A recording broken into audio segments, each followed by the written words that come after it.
সাম্বার দক্ষিণ ভারতের একটা অত্যন্ত পছন্দের খাবার হচ্ছে এই সাম্বার, যেখানে প্রচণ্ড গরম অর্থাৎ গরমের জায়গাগুলোতে কিন্তু এই সাম্বারের ব্যাপক চাহিদা রয়েছে। তো এই সাম্বার কে প্রথম তৈরি করেছিলেন এবং কবে এই সাম্বারের উৎপত্তি হলো, কোথায় হলো, সেই বিষয়ে আপনাদেরকে আজকে বলবো।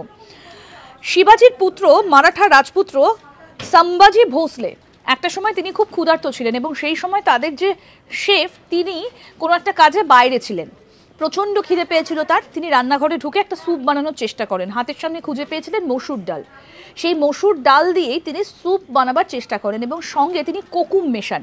কোকুম হচ্ছে টক জাতীয় ম্যাঙ্গোস্টিন, সেটা মিশিয়ে তিনি সেই খাবারটা তৈরি করেন এবং তিনি এতটাই ক্ষুধার্ত ছিলেন যে সেটা তৈরি করে তিনি খেয়ে ফেলেছিলেন। খেতেও কিন্তু খুব ভালো লেগেছিল, সুস্বাদু একটা খাবার। তো পরবর্তীতে এই সম্ভাজি ভোসলের নাম অনুসারেই এই খাবারটার নাম হয় হচ্ছে সাম্বার এবং 17 শতকে এই নামকরণটা করা হয়। পরে মারাঠা শাসিত তামিলনাড়ুতে পৌঁছয়, অবশেষে দক্ষিণ ভারতীয় খাবারের একটা অবিচ্ছেদ্য অংশ হয়ে উঠেছে এই সাম্বার। দেখতে থাকুন আজ তাক বাংলার ইউটিউব চ্যানেল, সাবস্ক্রাইব করুন।